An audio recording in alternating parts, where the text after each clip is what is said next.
So நீங்கள் வறட்சியான ஒரு முகமாக வந்து இருக்குது, வாத சம்பந்தமான ஒரு முகமாக வந்து இருக்குது, அதே சமயத்தில் பித்தம் இருக்கக்கூடிய ஒரு முகம் பார்த்திங்கன்னா அங்கங்கே ரெட்னஸ் வந்து உங்களுக்கு இருக்கும். அந்த மாதிரியான நபர்கள் எல்லாமே குங்குமாதி தைலத்தை வந்து லைட்டாக ஒரு மசாஜ் மாதிரி வந்து நீங்கள் பண்ணலாம். ஸோ அந்த மசாஜ் பண்ணுறதுக்கு முன்னாடி நல்ல ஒரு சில் வாட்டரில் இல்லை ஐஸ் க்யூப்ஸ் போட்ட வாட்டரில் வந்து உங்கள் ஃபேஸை வச்சுட்டு அதுக்கப்புறமா நீங்கள் இந்த ஆயிலை வச்சு ஒரு மசாஜ் மாதிரி வந்து நீங்கள் பண்ணலாம்.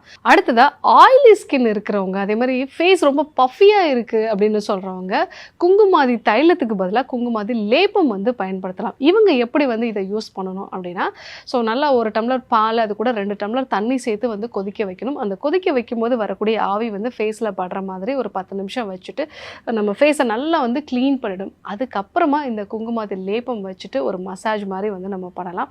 ஸோ அந்த மாதிரி மசாஜ் பண்ணும் பொழுது நம்மளுடைய அந்த டபுள் சின் இருக்கக்கூடிய ஏரியா, கழுத்து பகுதி, இங்கெல்லாம் நம்ம மசாஜ் பண்ணும்போது லிம்ஃபாட்டிக் ட்ரைனேஜ், அதாவது நம்ம ஃபேஸில் இருக்கக்கூடிய கழிவுகள் எல்லாமே வந்து வெளியாகும். ஸ்கின்ல இருக்கக்கூடிய அந்த டாக்ஸின்ஸும் வந்து உங்களுக்கு வெளியே வரும். ஸோ இந்த மாதிரி நம்ம மசாஜ் பண்ணோம் அப்படின்னா அந்த ஆயிலி ஸ்கின் இருக்கவங்களுக்கும் நல்ல ஒரு சேஞ்சஸ் வந்து வரும். பருக்கள் எல்லாமே வந்து குறைய ஆரம்பிக்கும். ஸோ நம்மளுடைய ஃபேஸை அழகாக வசீகரமாக, அதே மாதிரி நல்ல ஈவனான ஒரு ஸ்கின் டோனாக, கலரையும் இம்ப்ரூவ் பண்ணக்கூடிய ஒரு எண்ணெய் தான் வந்து குங்குமாதி தைலம்.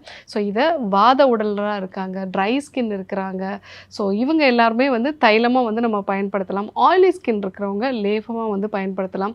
கஃப உடனர் வந்து எண்ணெயும் வந்து பயன்படுத்தலாம். பஃபினஸ் இருக்கிறவங்க அந்த எண்ணெய் வச்சு மசாஜ் பண்ணலாம், லேபமும் வந்து பயன்படுத்தலாம்.